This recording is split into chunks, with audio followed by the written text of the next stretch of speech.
Welcome to HJ Goes Live in partnership with Weller Professionals. And today we're joined by Jake Unger from Hob Academy, who'll be chatting all things men's hairdressing. Jake's going to be discussing the growth in demand of men's services, emerging trends for 2021, and how to ensure that they're profitable in the salon. To view men's hairdressing courses offered by Weller Studios, you can download the new 2021 education book from education.weller.com. or you can ask your account manager for a print copy. And for personal advice from a Weller educator about the best courses for you and your team, you can email wellerstudiodublin@weller.com. Jake, lovely to meet you. Good morning, everyone. Good morning, Charlotte.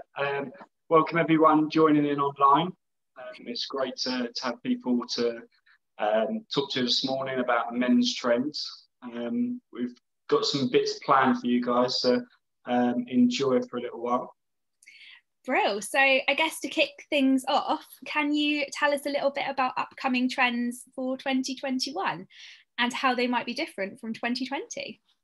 Oh, I think anything, hopefully, is going to be different to 2020, not just men's trends.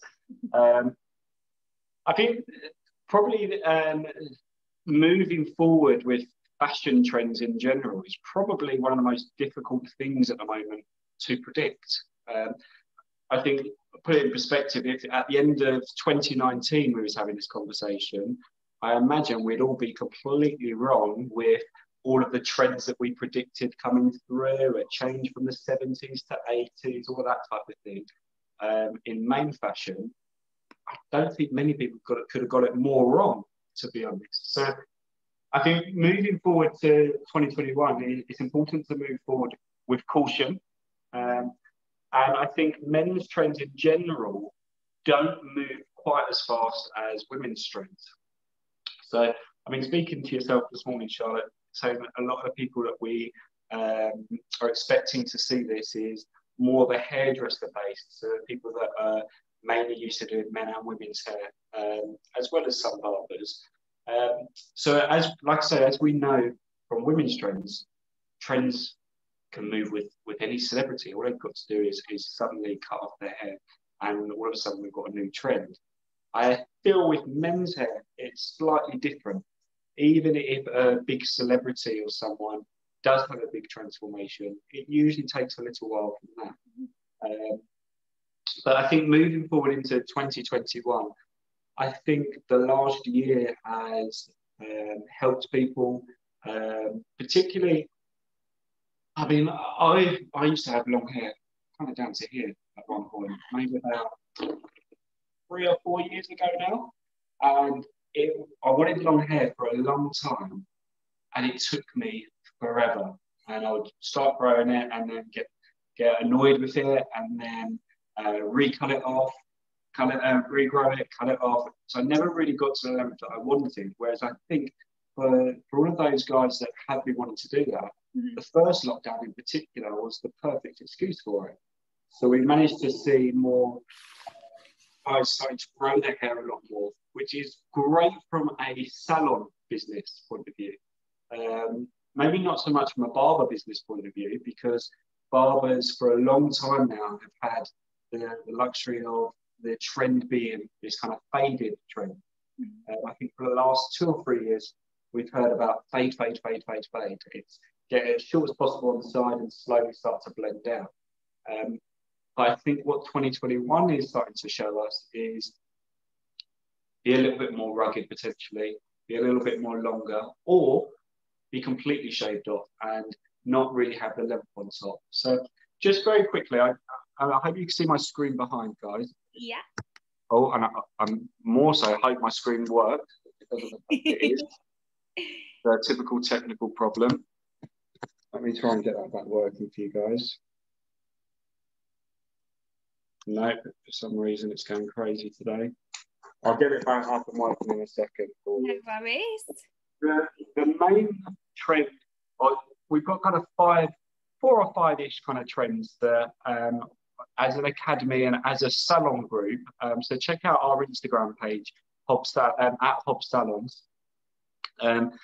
And what you'll see is, like I say, we're pushing 4 or 5 trends. The first one being something that we call the crop, which is basically for all the guys that were really over it during lockdown and just thought, you know what, I could do this. Order a pair of clippers on Amazon and just get it on. They got their girlfriends or their wives or their partners to do it for them. And it became about awesome. just very bad. very risky. Very risky. But I even had to do that. I was giving myself fades throughout the lockdowns. I really don't understand what's going on with my laptop. Oh no. It's saying no signal on the screen behind you. Yeah, I don't. Guess they're not friends. Sorry. No, don't worry at all. Typical Zoom call where technology fails us. Right, it doesn't seem like it is coming back on for some reason. I'm so sorry. No, that's fine. We've got crops. Crops being the biggest, or not the biggest, crops being a big trend moving forward. So we still see the fadey kind of looks. Then I think probably what will be the most popular will be that Patrick Bateman type look. A lot of the guys that I see are businessmen, are very successful, and for some reason, a lot of my clients are really obsessed with that film, American Psycho, Patrick Bateman, where it is just everything just kind of greased back, that typical business-like hair. Yeah. And I think for the guys that used to have the fades, I think they can potentially move on to that type of look, which is great. It's a classic look that will always be around. And then you've got the man bun boys that kind of have been used to tying it up, that maybe are starting to move something around about this type of length, something that's a little bit shorter. You can still tie it up, but it's not about getting kind of a full length. Yeah. And then you've got kind of added ons like the Gallagher, Liam Gallagher, Noel Gallagher, the Moddy type looks. I think it's been more about cutting shapes into hair and cutting fringes into hair as opposed to everything being back off the face. So I think it's good to have these subcultural trends, which is really cool. And then throw all of that up in the air, and then you look at the Premier League or the football leagues across the world, and you'll see many, many different trends, which is great. And I think you start, we'll talk about it as we go on. It's about knowing who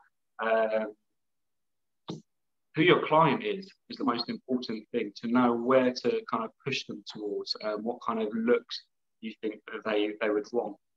Do people come to you with kind of these celebrities, these cultural references in mind, or do you find yourself moving? No, I go to them with it. Oh, cool. Which I think is really important. The consultation for us as a business and as a salon group is hugely important. We put a lot of emphasis on it in our women's training and of course our men's training. And Warren talks very well about it. It's, you can sell a haircut to anybody. It's the way you sell it to that particular client. So I wouldn't have the same conversation with a businessman as I would to a young 18, 19-year-old. I'd talk two completely different things. They might end up with the same haircut, but a young 18-year-old isn't interested in a Patrick Bateman, American Psycho, slicked back haircut. He might look towards more of a Charlie Hunnam from, what's that film? What's that series called?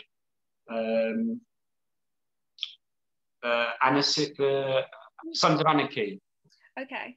Where he feels a bit more manlier and a bit more kind of thrown back and a bit more gritty and dirty rather than being so clean cut. So it's about having a look at your client when you walk up to them on the sofa and devising your consultation for that particular person. It's almost like a prescription, isn't it? Exactly that. So what I was going to show you, and hopefully I can still get it to come on, is the type of mood boards and such that I would go to a client with. I think it's very important. Just as a reference for you guys, is I've got this client who's a friend of a friend. I only have a handful of clients because I work predominantly in our academy teaching. So I've got a couple of, I call them more friends than clients. And there's one particular guy, cut his hair 4 or 5 times, and it's a long, this long, all the way, all over. So he kind of throws it back. And I cut his hair, and about a week or so later, he kind of, these people, because they are friends, they're very honest, which I think is a great insight to be able to know exactly how men are feeling, as opposed to the typical client that just says, oh yeah, thank you, and then you never see them again. They're a good litmus test, I guess. Exactly, so yeah. Try out new things on them. So he said, oh, I feel like I've got a bit of a toupee, it's not working, this has been a really bad haircut, Jake, what have you done to me? And I sat there thinking, hold on, I left thinking this was actually the best haircut that I've given you. Oh no. So I went back to the basics of a real consultation with him and said, right, Josh, what is it? What are you not particularly liking at the moment? He said, it just feels like it's a little bit finer on top and quite thick on the sides. And so the next time I cut his hair, what I made sure I didn't do was look for value on the floor of how much hair was on the floor.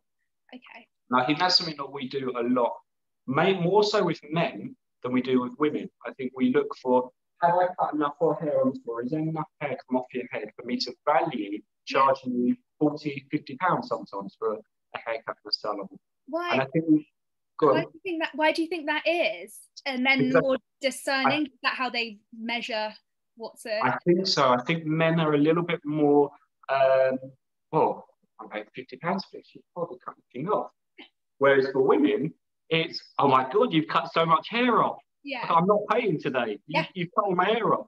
But I want a haircut that doesn't look like I've had a haircut. Exactly. Seems like a female way of dealing with things. Men I don't believe men traditionally are used to that. I think we look for value, because what we usually do, and years ago, and some guys still do, is go to the barber shop and we expect to look completely different. We expect to get the fade as short as possible. We expect to see value for money. For £7, £8, £9. So imagine when you're paying £10 and you just get a little trim. So I think as hairstylists cutting men's hair, I think that's something that we've got to be aware of, that just make the guy look great. So anyway, I cut Josh's hair, and prior to the cutting his hair, I sent him some pictures and said, who is it you want to look like? I sent him a few references, and one of Jake Gyllenhaal, which was kind of sleeked back grease, and he said, that's what I'm after. So then I had a picture of, right, okay, Josh, the product that you're using, that I've seen you use, is too greasy, it's not working for you. So I said, right, I'll bring some products over for you. And the point of my conversation is that I say the hair on the floor, but also I think what men lack is understanding of how to use modern products. Men are traditionally used to either something greasy or something wet and jelly. So showing him to use a combination of products. And when I say show him, I mean really show him. Not just say, oh yeah, just use a bit of this. Yeah. Talk him through with it. And I know we've done it in the past where we say, right, really rub it into your hands like a clay or so. Rub it into your hands, really warm it up. It's not about warming up. It's about spreading it across your hands, spreading it in between your fingers and all the back of your hands. And then most importantly, telling your client, and be really vigorous with it, is get it right on the head. Get that product right in the roots. Don't be like how most men are, is like so. Get it right into your head, not your head, and then finish with another product. And I think that's where we have an advantage as hairdressers, male and female hairdressers, to just barbers, is that we're used to dealing with lots of different lengths and textures, and having I believe, a bigger influence on products and understanding on products than what traditional barbers necessarily have. So I think that's something to always kind of bear in mind, that you've got the experience as someone that's trained 3 years in cutting hair. Doesn't matter whether it's men or women's hair. I think we categorize a lot of it with men's or women's. I think if you're great at cutting hair, men's and women's hair is amazing for you. when it comes to kind of the fundamental skills that stylists need to learn to offer men's services in the salon, obviously a general hairdressing background is amazing, but are there any specific courses or areas that you would advise people to really hone in on? Yeah, I mean, I'm fortunate that I've actually taught a few of the men's courses at Weller. I've taught the Classic Man, I've taught the Ultimate Man courses, which is great. It does give you a foundation in men's cutting. We also offer at Hob, at the moment with how everything's working, we're kind of working with a bespoke booking system. So you kind of call us up or email us and we can find something where we bespoke it to your needs, which we've done for years anyway. But I think the core techniques that people presume that you need for men's hair straight away is clipper work. But I would argue and say you need great layering techniques. Layering techniques allow you to be able to do any haircut really. And it allows for the haircut to last. Again, we've got some fantastic barbers shops opening up all around the country. But as hairdressers, I think we are trained for a lot longer. I know for myself, we were trained for 3 years. We've got apprentices here 2-3 years. So the time spent on learning great layering, it takes a long time. So I think for us, it's a great tool. And like I say, great layering on men's hair. You end up having a product that lasts for a lot longer than just running the clippers up the sides. Obviously, clipper work is very important and fading is very important.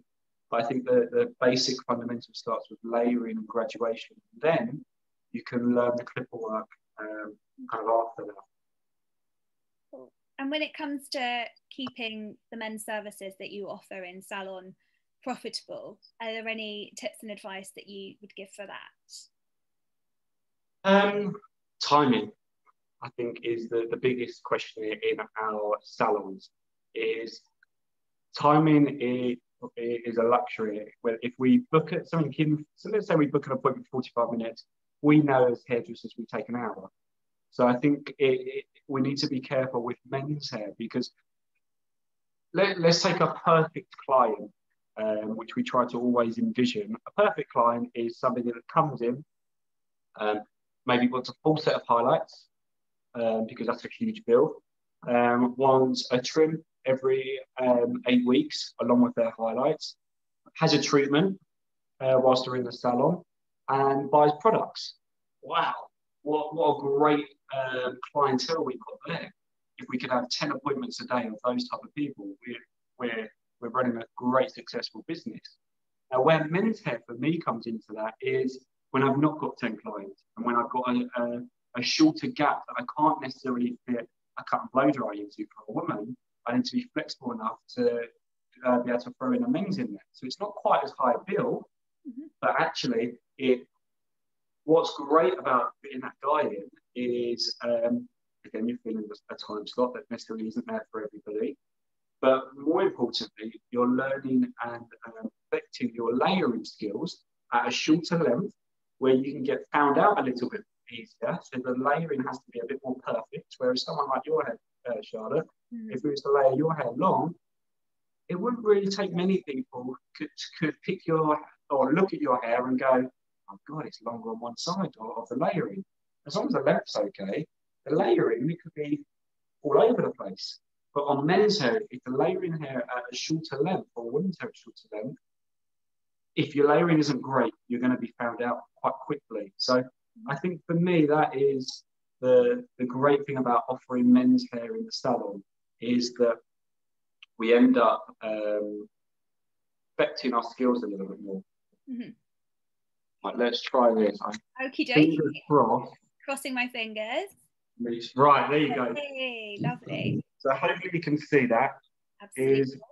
This is what we was talking about with the first one, called we call it cropped it, taking kind of inspiration from people like Tom Hardy, Beckham, Scott Disick, footballers, MMA artists.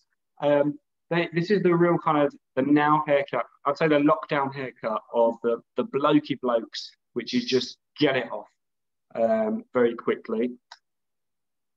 This is what I was talking about with the Patrick Bateman here, where the hair is just slicked back. This is the Jake Gyllenhaal picture I was talking to you about with my client, which is really interesting because before I showed him that, I didn't think that's what he was going for. Yeah. So it's really important.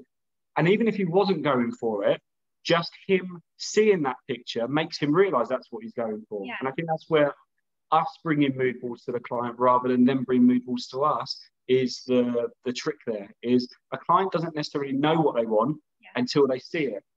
Now, for me, there's nothing worse than typing into Google, short man's haircut, because you would get the most awful haircuts. And in relative to all the awful haircuts, if there's one haircut that's not too bad, the client will then copy and paste that one out of it, rather than go into, oh my God, I'd love to look like Jake Gyllenhaal or Charlie Hunnam, something a little bit more grottier or dirtier or rugged. So I think it's important for us to show these to our clients. Quips are going to be big with just before lockdown. And again, if we'd had this conversation a year ago, I would have said something like this kind of 50s rockabilly teddy boy type quip, where it's longer and you get this huge quip, as opposed to maybe a David Beckham type quip where it's a little bit shorter. This was starting to come in, this, like I say, 50s-ish kind of feel with men's hair. Zara done a great campaign illustrating that really well. I'd encourage everyone to have a little look at that. It's type in something like Zara Man 50s, and what you'll see is it's like they're all in like a Cadillac and it's guys moving around in a studio. It looks really, really cool. We've taken a lot of inspiration from it recently. Definitely will check that out. And then lastly, this kind of Gallagher kind of feel that we was talking about, cutting a shape into it, cutting a fringe into it. And you can have lots of different lengths there, from Liam to Harry Styles, this type of feel. This is a part of campaign, so they were pushing forward for it. So these are the type of things that I'd make up for my clients. And if I'm having a consultation with a client and I don't necessarily have the pictures in mind, whilst they're getting shampooed, I'd quickly find them. I'd look at the way they're dressed, look at the way that they've explained themselves, and try and go back to them after the shampoo with a suggestion of, is this person, you'd look great like that. And hopefully, and 9 times out of 10, they go, yeah, that's exactly what I'm talking about. Yeah. And that's how you keep a man client. If you become a hairdresser that is, what are we doing today, mate? Or what number are we having on the side today, mate? That type of thing. I don't think that builds loyalty, unless it's the best haircut they've ever had. I think the way to build loyalty is through, oh, you'd look great as, you've got that David Beckham type look, or you've got that Tom Hardy type look. Don't know many guys that don't want to look like David Beckham or Tom Hardy, and their girlfriends don't want them looking like Tom Hardy or David Beckham. So it's what great names to drop in there to be able to make the guy feel like they're in that type of tribe. And people, like you were saying, just often don't know what they want until they're, until they smack them in the face. Yeah. I didn't know I wanted a holiday so badly until I had it taken away from me this summer. So true. I didn't realise travelling with work was so great until for a year we had to take it off. So yeah. I think that's what's great is for hairdressers, out of these lockdowns, it's like a mad rush. People haven't realised how important their hairdresser or barber has been until it's been taken away. So true. I quite enjoy the fact that Patrick Bateman, American Psycho, it is a very suited and booted kind of look. But all people have been doing this year is hanging out in their trackies, working from home. So people are clearly like, I really miss being office friendly and appropriate. Exactly. For a lot of these guys, they do miss being in their suits and and stuff. Yeah. I just saw a quick question. Just to, it's the first one I've seen with the is it head shape and crown. I think they're really important. I think the crown gets a little bit too much respect for me than what it deserves. I think what happens a lot around crown areas and hairline areas is people make too much adjustments for them. So for instance, let's say from a front hairline point of view with men's hair, is everyone starts to pull back a lot because maybe a guy's thinning slightly. So they try and pull back to keep extra length in there. But actually what you're doing most of the time is emphasizing that someone's maybe thinning a little bit more by keeping too much hair there. Same with the crown. People keep, because there's a lot of crown movements, maybe disconnect the crown or leave the crown a bit longer. Me personally, unless there's a huge problem, don't over gild it. Don't give it too much respect. Keep on with your classic technique, because you can actually make things worse, I believe, with making too many allowances with it. And then head shape, give a good feel of the head shape. If someone's got a very square head shape, you might want to be slightly rounder. If someone, which most guys is slightly rounder, you might want to keep more of a squareness. Men's hair is about squareness. It's about a bit more of a man-made shape, whereas women's hair traditionally is more about round shapes, being a bit softer, a bit sexier. Men is more a squarer shape, gives them a stronger jawline and more of a masculine feel. So really important for the guys that want to look masculine. What we're experiencing over the last few years is obviously more of this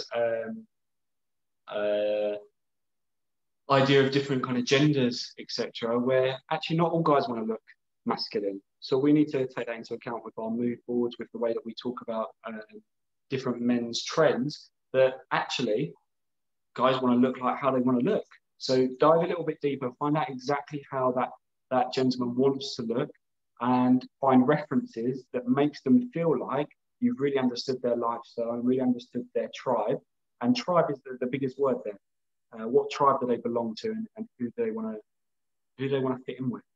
Do you think you've become a very good and accurate kind of reader of people's tribes when they walk into the salon? I think so. I hope so.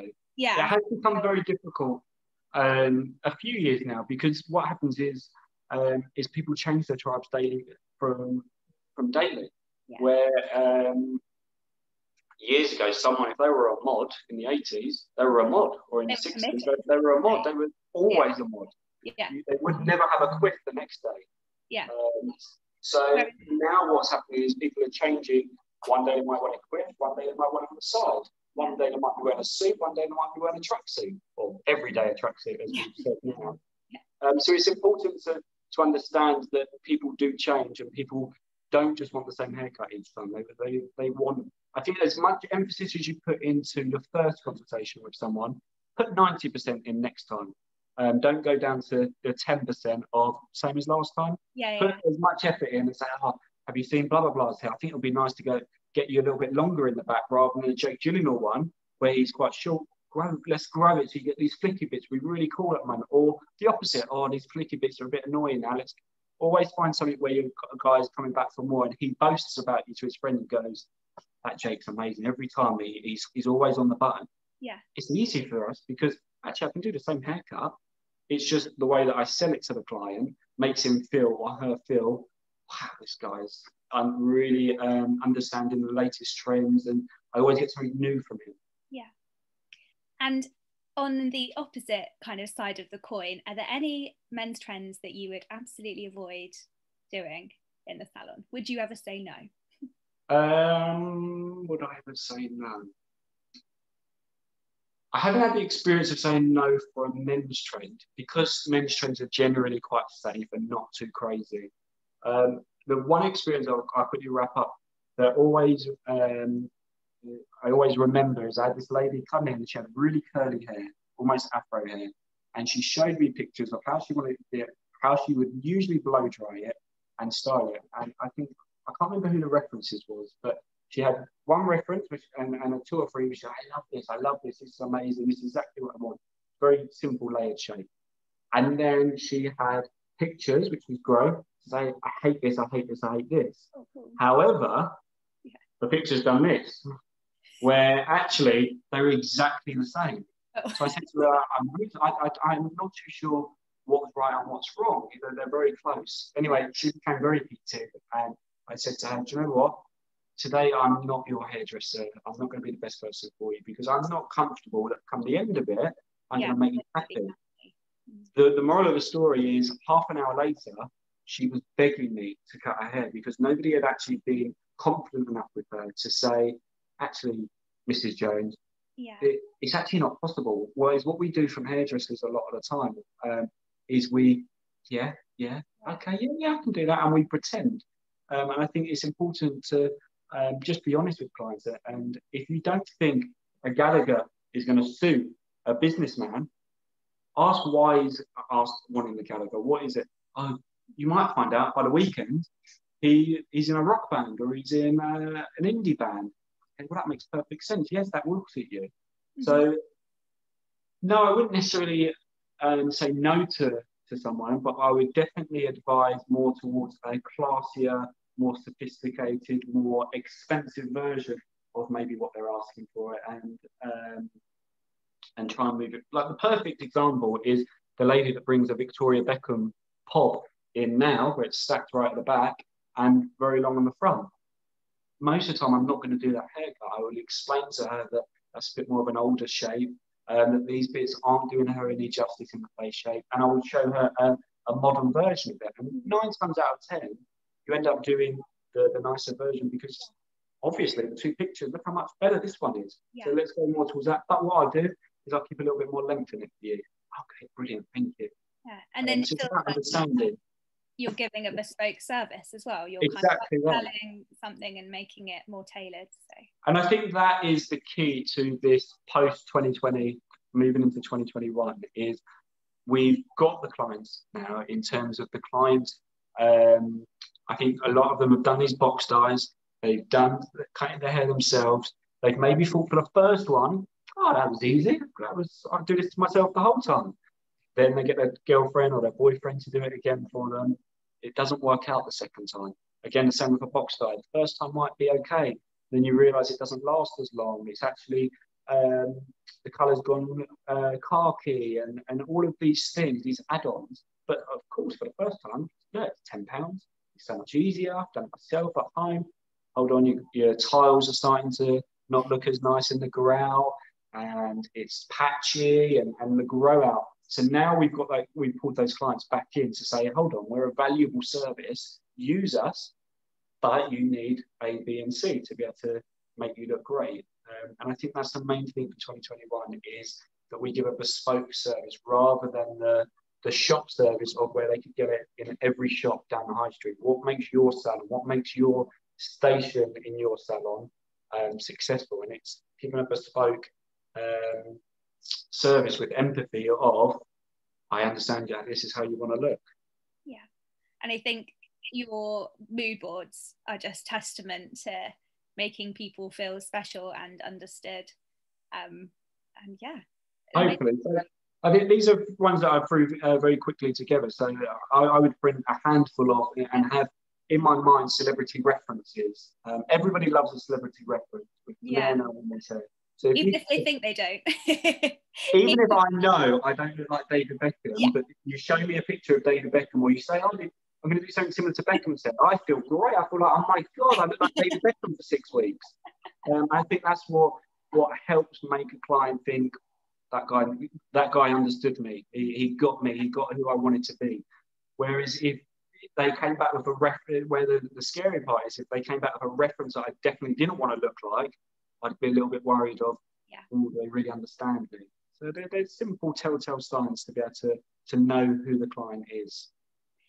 So I'm looking forward to seeing lots of Patrick Batemans running around next year, hopefully just with the hairstyle, not with the psyche. Yeah, hopefully. No personality shifts to Patrick's. It's been amazing to chat with you. Is there anything else that you wanted to add, or any Instagram handles that you want to plug before we go? No, like I said at the start, for our clients, follow, I can't remember whether it's Hob Salons, at Hob Salons, or at Hob_salons, and it's the same for the Academy. But I'm sure if you type in Hob Salons or Hob Academy, and you can see what it is we're pushing from our client point of view. Myself is Jake, UNGER, for Instagram, and I think like the main kind of thing I'd like to end it on is, once we do make it out of this kind of lockdowns and coronavirus world, I think now's the time to press the restart button of who you are as a hairdresser and reevaluate the type of clients that you want to be doing, the type of work that you want to be doing, and the type of service you want to be doing, because it has been a restart. If you continue in the same way that you have been, you're going to get the same results. If they're great results, great. But I think there's things that we can all push forward with. So I think now's a great time to start moving into 2021. I think it's going to be a big year for everybody. So good luck. I hope some of this kind of quick chat's been informative as possible. Remember, men's trends, they don't change a hell of a lot through the years. But if I was to sum it up, what men's trends are at the moment, it would be have a slight ruggedness to it, a slight undoneness to it. And exactly the same way I would sum up women's hair. Undone is the key. So even if you've got a short little haircut or a short bob, there's got to be an undoneness, I've done this myself feeling, rather than I've got this perfect graduated bob that's got great graduation, I've got this perfect kind of feeling. I think it's got to have an undoneness to it. And I think that's what we'll see over the next 6 months at least.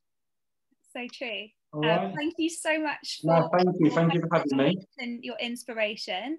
And just to remind people that if they want to view any men's hairdressing courses at the Wella Studios, they can view the 2021 education book at education.wella.com, or they can ask their account manager for a print copy.